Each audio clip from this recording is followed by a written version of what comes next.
শহরের কোলাহল, ট্রাফিক জ্যামের আওয়াজ। আকিব ফোনে কথা বলতে বলতে ঘরে ঢোকে। আরে সোহেল, বললাম তো কালকের ইফতার পার্টিটা 5 স্টার হোটেলেই হবে। মেনু কার্ডটা দেখেছিস? খাসির রোস্ট আর স্পেশাল কাবাব না থাকলে কিন্তু জমবে না। রমজান মাস তো, একটু ভালো মন্দ না খেলে হয়? আবার সেই রাজকীয় ইফতারের পরিকল্পনা? গত বছরও তো অর্ধেক খাবার নষ্ট হয়েছিল আকিব। উফ মরিয়ম, তুমি সব সময় একই কথা বলো। রমজান মাসে একটু তৃপ্তি করে খাবো না? সারা দিন না খেয়ে থাকি, সন্ধ্যায় একটু আয়োজন তো লাগবে।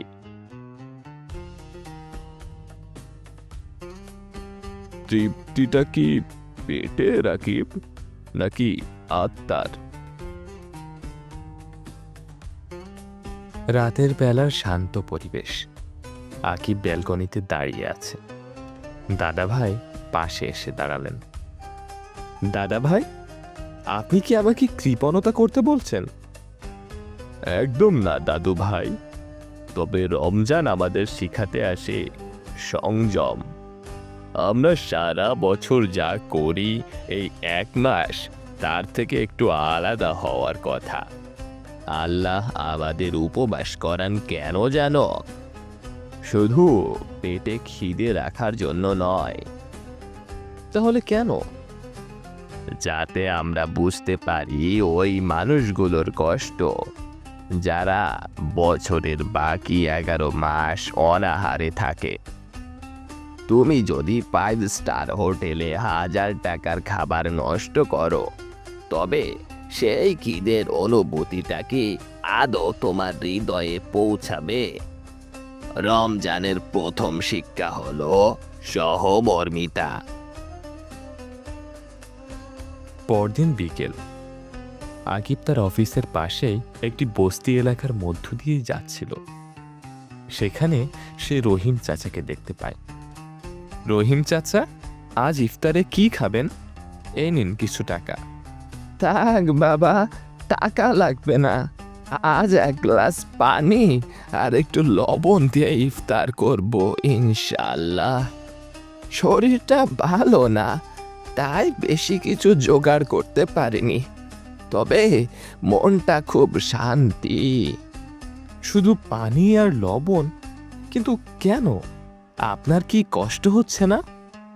কষ্ট তো শরীরের হয় বাবা, কিন্তু রূহ, আত্মা যখন বুঝতে পারে সে তার মালিকের হুকুম পালন করছে, তখন ক্ষুধা আর লাগে না। রমজান আমাদের ধৈর্য শিখায়। অভাবের মাঝেও শুকরিয়া আদায় করাই তো আসল শিক্ষা। একটি বিলাসবহুল রেস্টুরেন্ট। আকিবের বন্ধুরা মিলে বড় আয়োজন করেছে, কিন্তু আকিবের মন বসছে না। কি হলো আকিব, তোর প্লেটে তো দেখছি কিছুই নিসনি। এই স্পেশাল মাটন বিরিয়ানিটা ট্রাই কর। জানিস সোহেল, আজ আসার পথে রহিম চাচার সাথে দেখা হলো। লোকটা শুধু পানি দিয়ে ইফতার করবে, অথচ তার মুখে যে তৃপ্তির হাসি দেখলাম, তা আমাদের এই 1000 পদের আয়োজনেও নেই। আমরা রমজানকে উৎসব বানিয়ে ফেলেছি, কিন্তু এটা তো ছিল উপাসনা আর ত্যাগের মাস। তুই কি সিরিয়াসলি বলছিস? রমজানে তো সবাই ভালো খায়। ভালো খাওয়া অপরাধ নয়, কিন্তু অপচয় করা অপরাধ। আমাদের ইফতারের বাজেটের অর্ধেক যদি আজ পাশের গরিব পরিবারগুলোকে দিতাম, তবে হয়তো অনেকগুলো মুখে হাসি ফুটত। রমজানের শিক্ষা হলো পরোপকার। রাতের বেলা আকিব একা জায়নামাজে বসে আছে। তার মনে পড়ছে সারা দিনের কথাগুলো। আমি তো শুধু রোজা রাখছিলাম লোক দেখানো ভাবে। আমার রাগের মাথায় কথা বলা কমেনি, অফিসের কাজে ফাঁকি দেওয়া কমেনি, মানুষের প্রতি হিংসা কমেনি। তাহলে আমার এই না খেয়ে থাকায় আল্লাহর কি লাভ? ঠিক আছে আকিব, রাসূল সাল্লাল্লাহু আলাইহি ওয়াসাল্লাম বলেছেন, যে ব্যক্তি মিথ্যা কথা এবং মন্দ কাজ ত্যাগ করলো না, তার পানাহার ত্যাগ করায় আল্লাহর কোনো প্রয়োজন নেই। রমজানের সবচেয়ে বড় শিক্ষা হলো তাকওয়া বা খোদাভীতি, অর্থাৎ আল্লাহ আমাকে দেখছেন, এই বোধ থেকে নিজেকে সব অন্যায় থেকে সরিয়ে রাখা। পরদিন সকালে আকিব তার অফিসের কর্মচারীদের ডাকল। শোনো সবাই, এই রমজানে আমরা কোনো বড় ইফতার পার্টি করব না।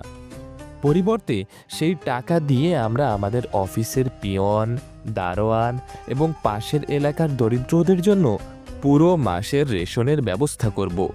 আর আজ থেকে আমরা কেউ অফিসের কাজে ফাঁকি দেব না এবং কারো গীবত বা পরনিন্দা করব না। ঈদের আগের রাত চাঁদ দেখা গেছে। আকিবের ঘরে এক অদ্ভুত প্রশান্তি। আকিব, এবছরের রমজানটা কেন জানি খুব অন্যরকম কাটল। কোনো হাহাকার নেই, কোনো ক্লান্তি নেই। কারণ এবছর আমরা শুধু পেটকে না, আমাদের কলবকেও রোজা রাখা শিখিয়েছি। আমাদের হৃদয়কেও রোজা রাখা শিখিয়েছি।